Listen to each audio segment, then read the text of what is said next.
नमस्ते, मैं डॉक्टर मुखोपाध्याय। बात कर रहे थे पीसीएल के बारे में। आज हम डिस्कस करेंगे पीसीएल सर्जरी के बाद रिहैबिलिटेशन एंड फिजियोथेरेपी के बारे में। पीसीएल सर्जरी के बाद पीसीएल ग्राफ्ट को, पीसीएल लिगामेंट को प्रोटेक्टेड रखना इनिशियल फेज में जरूरी है, क्योंकि because it is on the back side of the knee, gravity के साथ ये स्ट्रेच आउट होता है। इसीलिए पीसीएल के बाद, पीसीएल सर्जरी के बाद एक टिपिकल पीसीएल ब्रेस जो आपके थाई बोन को लेग बोन से थोड़ा सा पीछे की तरफ रखे by putting a cushion on the back side of the leg so that the leg bone is pushed forward, decreasing the load on the ligament and protecting the ligament बहुत जरूरी है। पीसीएल सर्जरी के बाद यह भी जरूरी है कि आप जब नी बेंडिंग स्टार्ट करें तो उल्टा लेट के ही स्टार्ट करें और पैसिवली स्टार्ट करें।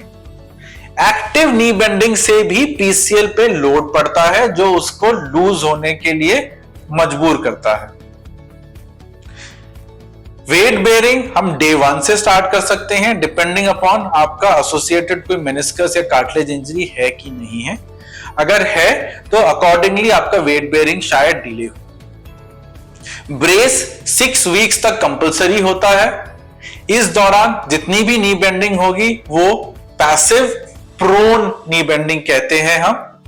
ये आपके फिजियोथेरेपिस्ट आपके साथ डेडिकेटेडली कराएंगे। पीसीएल सर्जरी के बाद फिजियोथेरेपी बहुत जरूरी है कि आप डेडिकेटेडली अपने फिजियोथेरेपी के साथ ही कर रहे हैं। Once it is 6 weeks and the graft has taken over and the ligament is strong, फिर हम knee strengthening, hip strengthening and balancing exercises पे जाते हैं। Once the ligament is fully healed and it's 3 months, आप comfortably return to sports, cross leg sitting, kneeling, नमाज, sports etc. सब कुछ comfortably कर सकते हैं। I remember one patient जो बहुत समय से नी पेन के लेके परेशान हो रहे थे। सारे ही डॉक्टर्स ने उन्होंने कॉन्ड्रोमलेशिया या फिर जो नी कैप का कार्टिलेज सॉफ्ट हो जाता है वो डायग्नोसिस बना के उसके लिए tablets and treatment and physiotherapy दे रहे थे, but nobody actually examined the PCL. जब मैंने देखा तो मुझे पीसीएल लूज दिखा, ग्रेड 2 लैक्सिटी थी। एमआरआई कराया तो एमआरआई पे पीसीएल माइंड इंटैक्ट था लेकिन लूज था।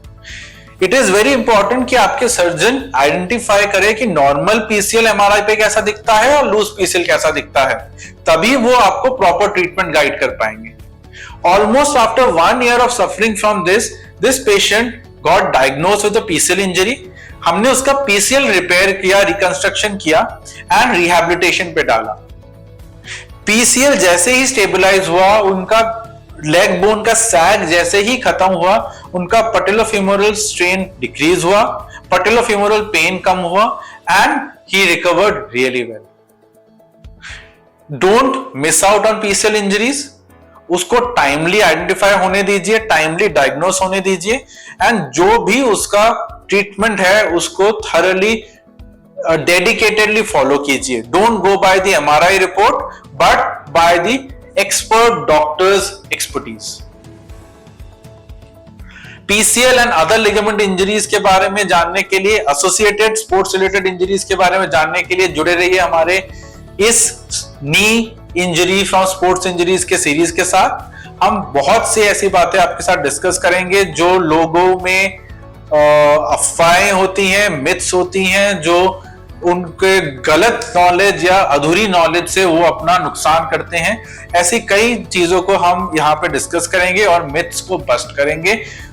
अगर आप ऐसे किसी भी सिम्टम से सफर कर रहे हैं, share your MRIs, share your details, get in touch with us and hopefully हम आपकी मदद कर पाएंगे। Thank you.